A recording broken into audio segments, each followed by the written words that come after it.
Hello, everyone. So today we're going to talk about attended automation. And my goal over the next 20, 25 minutes or so is to run through 9 things that everybody needs to be thinking about when you're looking at attended automation. So first, let's take a look at a brief overview so that we can level set on what is attended and what is unattended. It's a question I get often. How do I know which type of a strategy I should be taking when I have an automation? And the answer is predominantly about context. When I'm looking to do something that needs regular human intervention, it's a collaboration in real time, that sort of bends us towards the attended automation side. When I'm looking at something that I can run offline, off hours, right, totally isolated, separate set of credentials, we lean towards the unattended. But there's quite a bit in common between these two concepts. And on the bottom, you see all of the logging, the access to queues, the orchestrator. All of these things are common, which means that out of the box, in an attended implementation, you get all of the capabilities of an unattended bot, as well as the same coding structure.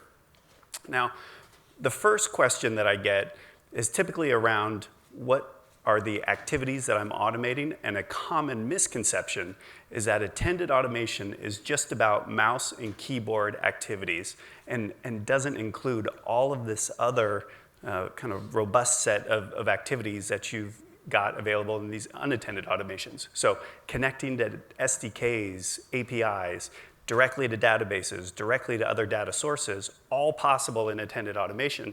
In fact, I would argue that some of the most impressive attended automations that I've seen lately really don't involve taking control of the mouse and keyboard at all. So think about attended automation as more of a dance between the human and the robot, and less about kind of a legacy line of thinking, which is just triggering a process, right? The human just saying, go, process. Now I'm going to show you how this is much more of an interactive experience in real time. So here are the 9 things. They are by no means the only 9 things that you need to be thinking about, but these are common questions I get and some new features that are going to help the attended experience. So number 1, we'll start with the tray. By the end of the year, we'll have a new tray in private preview that is going to take all of the capabilities of the existing tray, but start layering in a more modern feel, as well as an additional set of tools, from showing your background processes to additional configurations, maybe even some different sizing options. Basically, something that's going to feel more like a hub and less like a utilitarian tool, which it is today. It's all about getting those processes to your computer. We'll take a look at some additional information around the processes and how they're running locally, so you can see what's been run, what the history is, things that you'd really expect from applications that you're working with. So keep an eye out for the tray. As it progresses, this is something that I think is going to be more and more a contributor to that experience, rather than just the classic fire and forget processes. Next are the forms and callouts. These are 2 of the most important features that are coming out in this release when it comes to attended automation. So previously, if you wanted to expose some data halfway through an attended process, you would have had to code up a custom HTML file. And then you would have had to map your own paths from your variables into that HTML file. And if you wanted to do anything with that information, you would have had to, again, write some custom code in order to pull that information out and put it wherever you want to go. With forms and callouts, you can now, in a WYSIWYG editor that has all the capabilities, in fact, you just saw it as part of that tasks demonstration. It has all the abilities that you would expect to create custom forms, and then to easily bind the variables in your process to the fields. So you can display it, you can give the user options on what they want to do. This is awesome when we talk about bringing in data from multiple sources, showing it to the user, and asking the user to take an action. Maybe you want the user to choose which of the 2 sources is correct. Or maybe you want to go and update multiple sources, user-defined in real time, based on that information that you have. So it's a huge pickup in terms of productivity and ease of development. You still may want to theme these according to your own branding standards, you can do that. They've got some basic theming capabilities. And as we push these forward in 2020, you're just going to continue to see more and more robustness when it comes to that experience between the human and the robot. Next are triggers. Now, trigger is a word that makes a lot of sense if you're familiar with coding principles. Trigger is kind of an awkward word if you come more from the business angle and you're looking at, so what is a trigger? All it is something that monitors what the events being triggered, the events from that user activity. So one of these triggers is a click trigger that we have. And the click trigger sits inside of a frame that's called monitor events. And this is one of the fundamental concepts for attended automation, and I would also say one of the most underused parts of attended automation.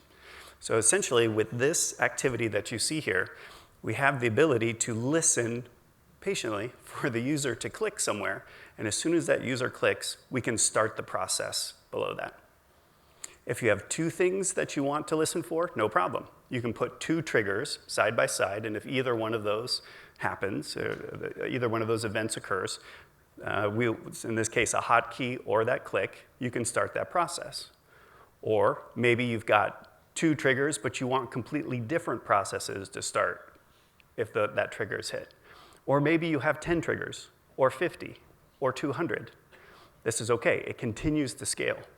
And now, with background processes, which I'll talk about in a minute, we've got the chance to really leverage these by having the process listen constantly to the actions of the user and then take action, work with the user based on what's happening. Very, very powerful stuff. The next question that I tend to get is around how to start implementing this at scale when it comes to user access. Putting out 10 robots is pretty easy for attended automation. Putting out 10,000, you would think would start to get more complicated. And traditionally, I think it's true. It would have been. But now, with the work that the orchestrator team has done, they're connecting directly with Active Directory, and this is just running on a loop here, showing how you can connect processes to an Active Directory group and assign a user to that group, and when that user logs in, those processes automatically get pulled down onto that user's computer. Really, really powerful stuff when we talk about attended at scale and being able to automatically provision those processes and take those processes away. And if the Active Directory group is not enough, we also have a new folder system within Orchestrator that allows you to get even more granular with the control on who is assigned which processes. So very easy now. As a side note, I was a customer before I was an employee, and in 2016, my experience installing Orchestrator and getting all of those processes to where I needed them to go was a very difficult experience. It took me weeks.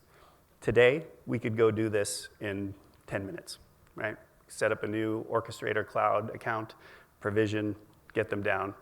It's incredible the work that's been accomplished. We have to talk about analytics. You just saw the demo on the analytics platform, which is incredible.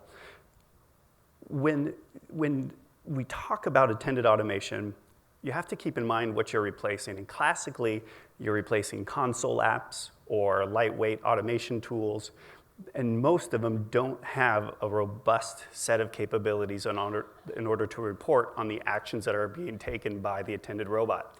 Out of the box, with an attended robot, you get all of the logging information that you get with an unattended robot, right? Process starts, stops. If you want to custom log any activities, you get that.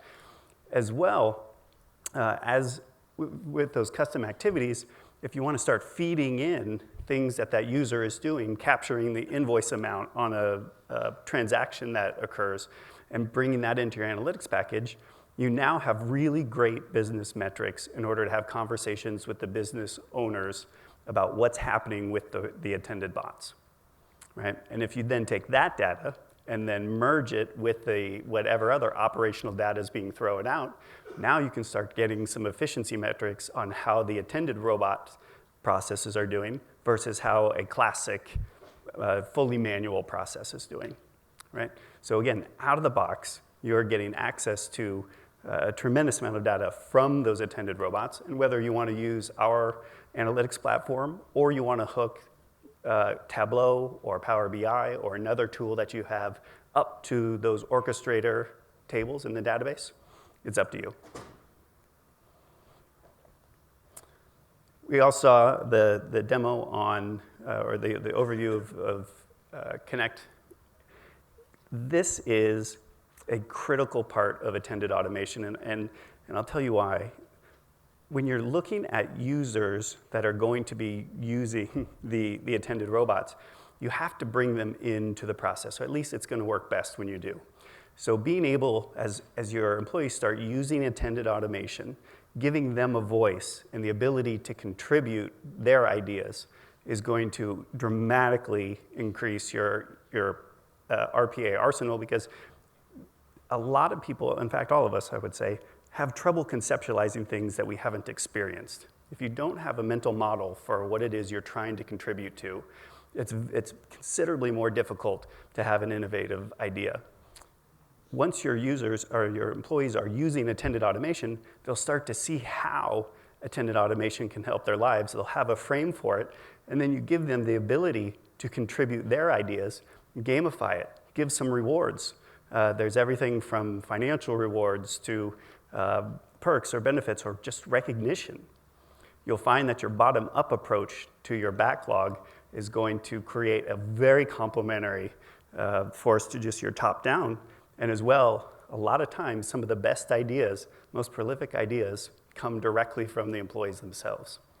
So not only useful for the citizen developer world, Connect is also valuable just in a classic attended automation practice.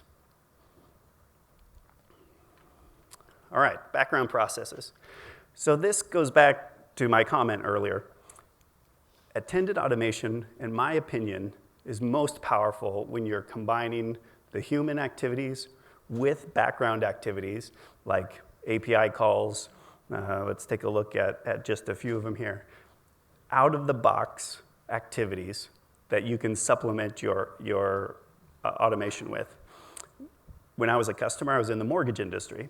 At the end of the month, we had to reconcile our online loan origination data with our local accounting system, which did not have any programmatic way to get the data.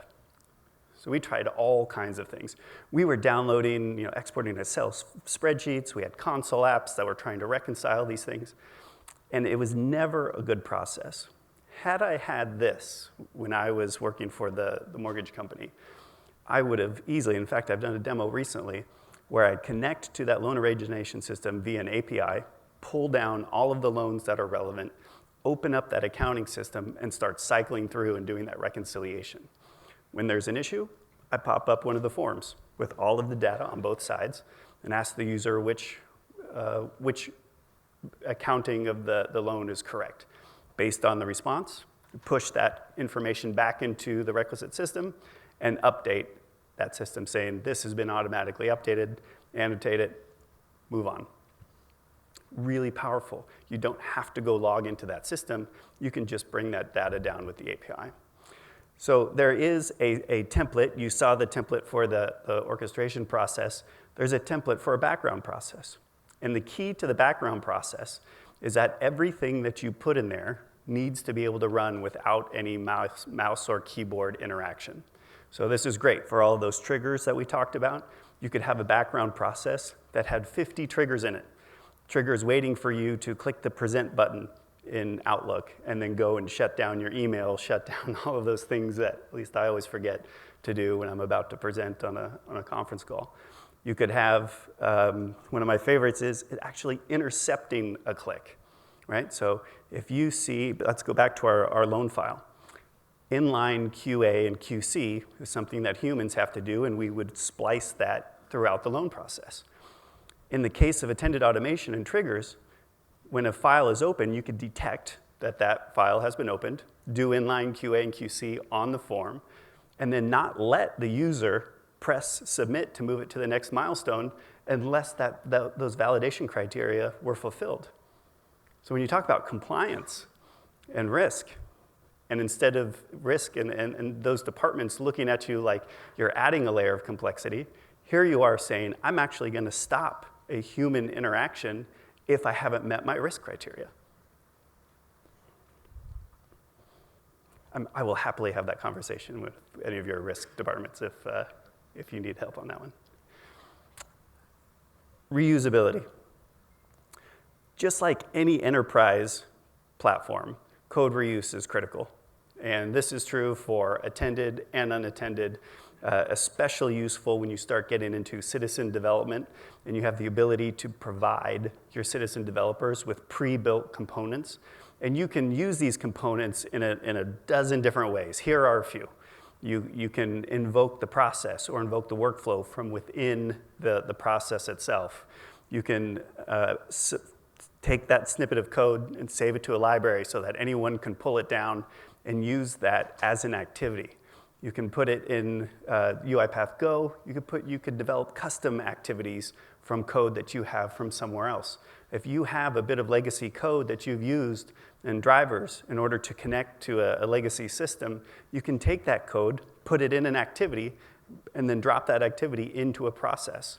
So from an extensibility standpoint, from a code reuse standpoint, this is key to any RPA implementation. And when we're talking attended automation, typically we're talking a lot more smaller processes than we do in an unattended automation. It's key to get that reuse strategy ironed out at the very beginning. Because if you're going to log into a system with 50 different workflows, just make that login once and reuse it across all of those workflows. Native integrations. The less work you have to do when you're building an automation, the better, right? So take advantage of the work that UiPath is doing to build direct connectivity into all of these partners of ours. You can find these on Go for the ones that are brand new. You can find them within UiPath Studio itself for the ones that are a little bit more mature and that have been included in the general release. But when the first question that you should ask yourself when you're connecting to a new system is, has somebody else done this before? Can I find another piece of code that has been tried and tested and that you can just bring into your project rather than recreating that connectivity? Huge time savings and an accelerator. Hybrid automation and long-running workflows. So we just saw the presentation here. I won't go into this too much. But there are times when you are working in an attended automation manner, and let's say you simply can't do one of those background processes. You've got an old legacy application that will not accept lower-level commands. You have to use the mouse and keyboard. This is a great opportunity for some hybrid automation. And the mechanism for that was talked about earlier. It's queues. So an attended robot might be going through a process, and for whatever reason, you need to offload that process to an unattended robot. The mechanism for doing that is to submit a queue item to Orchestrator, have an unattended robot looking at that queue, and then pull out that request, perform the action, send the request back via queue, and then your attended robot can pull that down and complete the automation, whatever that process is. So being able to leverage the power of an unattended workforce with your attended robot gives you a whole other set of options when it comes to automating your attended processes. All right, so that takes us through our 9.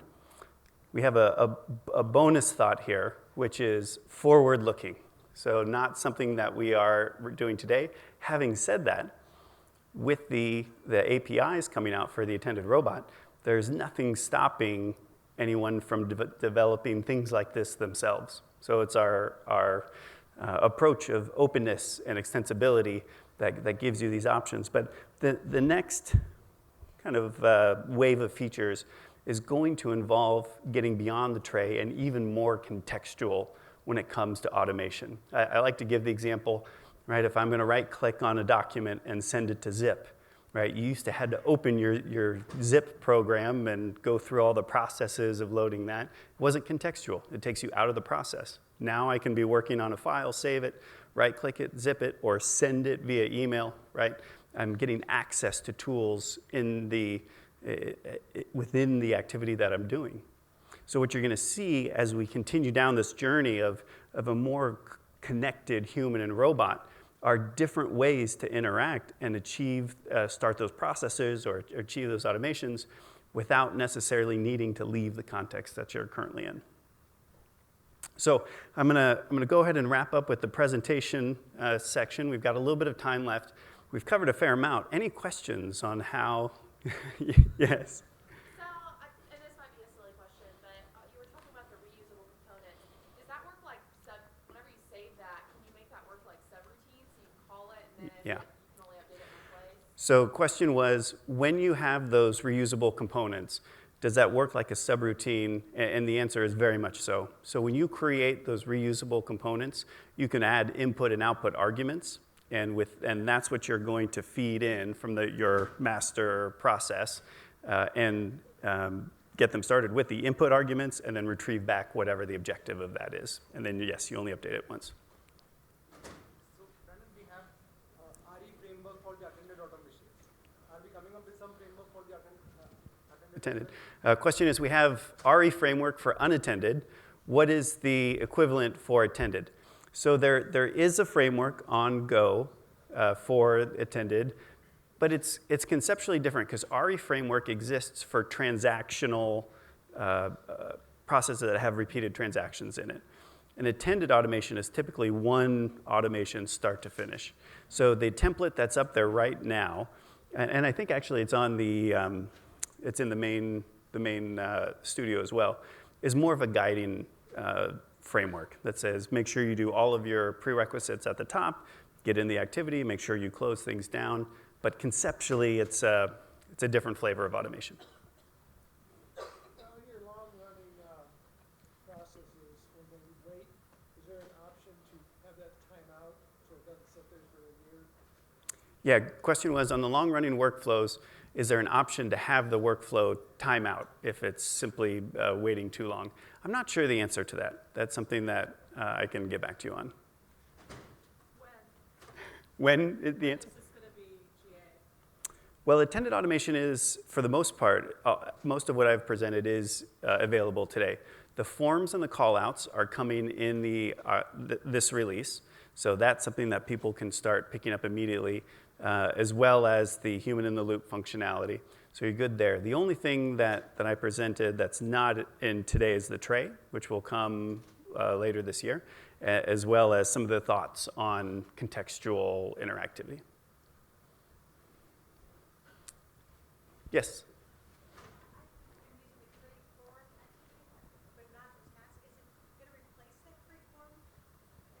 The form? No, so these are complementary. So the question is the create form and the create task, they use the same library underneath, so visually they look very similar. But the idea is whether you want to use it in a form or in a call out or in a task, same underpinnings, but you get to choose where those go. Good? All right. Let's go ahead and wrap up. I'm going to stick around for a little bit if anyone wants to stop by and continue the conversation. Thank you very much, and I hope you have a great rest of the session.